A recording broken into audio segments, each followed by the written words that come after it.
Look, first of all, you're here to launch the Ulster Bank League Awards, which are coming up now. Yeah. Obviously, a great chance to recognise excellence in the All-Ireland League. Yeah, absolutely. It's a very exciting time. I think Lansdowne are playing Garryowen and Connacht Ternier, so it's a great chance to show who's the best in the league, and I'm sure the teams are very excited. Here you are, obviously in the UCD jersey. Yeah. Probably a while since you've worn it, but do you still keep an eye on college's results? Yeah, absolutely. I do, of course. I know Andy Skeen very well, obviously a Mike's man, but now coaching UCD, and I know Emma McMahon very well, and Gav Mullen's actually playing this year, who's my cousin. But no, I always keep an eye on UCD. Unfortunately, it was a little bit inconsistent this year, but no, I always enjoy going out to watch them. Right, we've been chatting away. You're no longer in the protective boot, which is good news. You're obviously getting a bit closer to fitness again. Yeah, absolutely. It's been a kind of stop-start last probably the guts of probably 2.5 months. One with the knee and then now with the ankle, but progressing really well. The last few days have come on leaps and bounds, so shouldn't be too much longer. So look, very excited to get back. It's not easy being out for quite a while.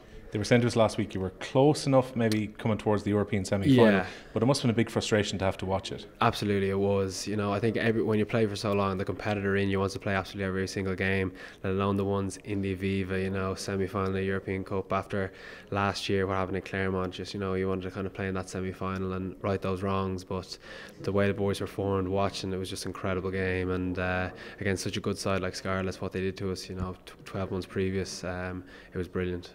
Things really couldn't be set up much better for the last month and a bit of the season. Obviously that Champions Cup final on the horizon, but aside from that, obviously quite a bit of important Pro 14 between now and then as well. Yeah, definitely. Massive game against Connacht this year, this week.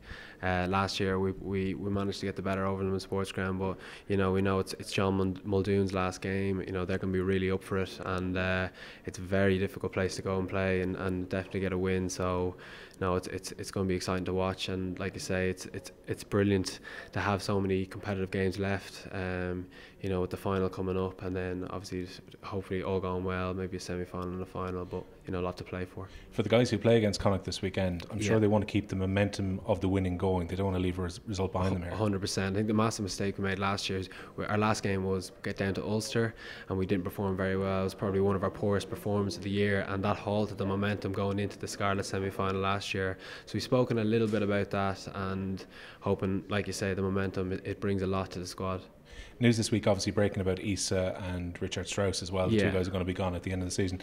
With Issa particularly, what a legend of the club. Yeah, incredible. I think he's one of the best players I've ever played with, I've ever seen. I've learned so much off him, and he's definitely one of the greatest Leinster players of all time. So he'll be a massive loss both on and off the pitch, and as well as Rickard.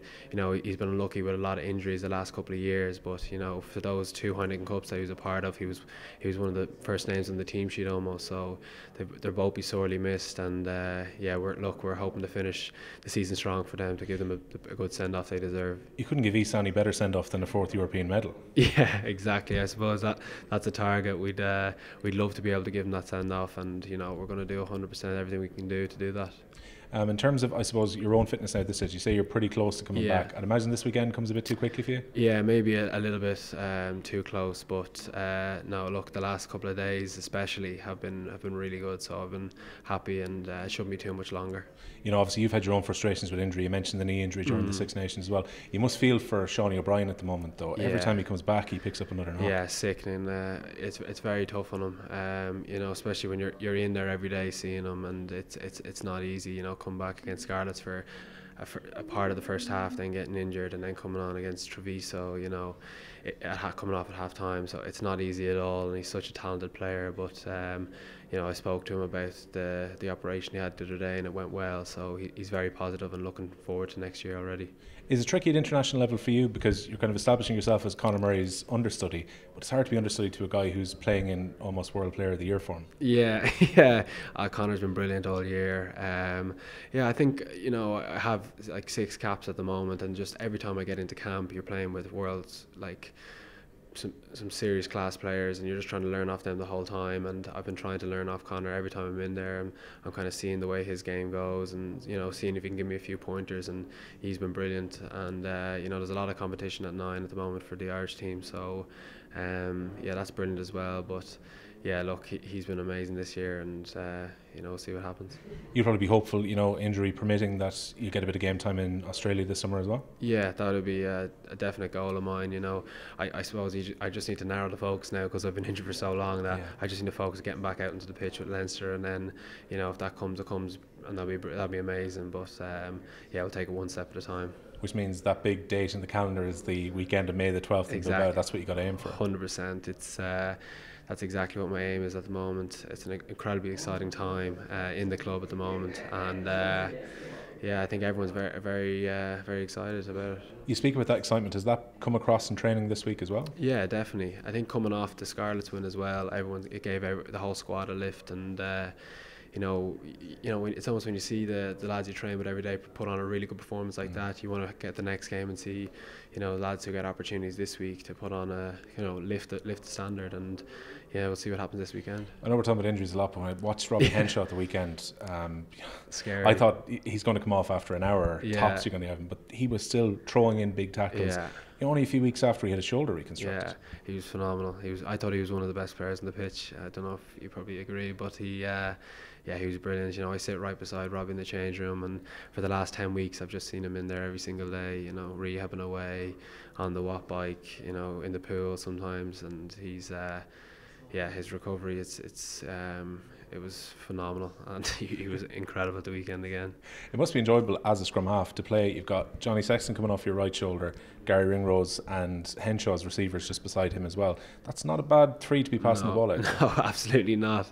No, it's a dream playing against those guys.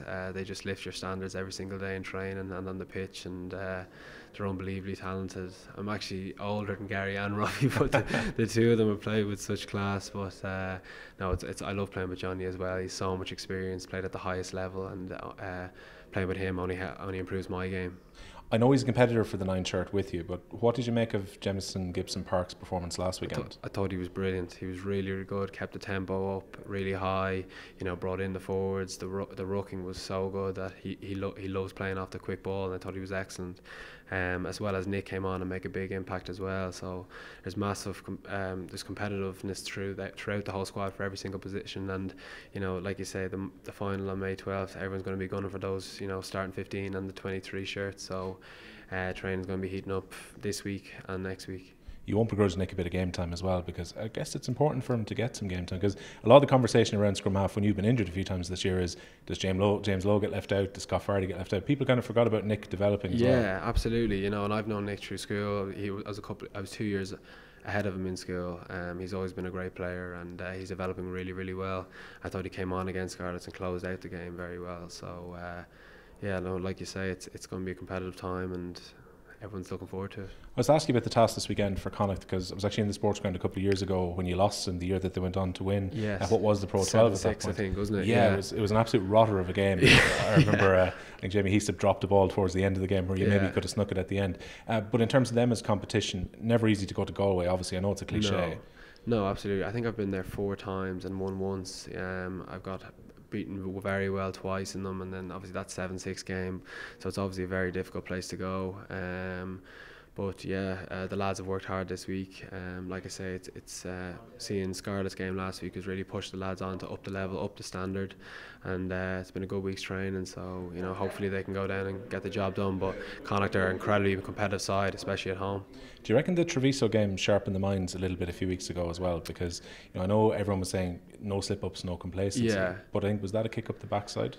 Like the disappointment after the Treviso game, like being in the change room after. So I was obviously there watching, but being in the change room afterwards, everyone was really down, and it just Treviso played very well, but we weren't to our standards at all, and that was the most upsetting bit about it. Just we didn't play at all. So it definitely you learn lessons in every game, but that game especially, we learned a lot, and then we put on the performance. But it's important not to kind of go up and down all season, especially like you say, you want to keep that momentum high.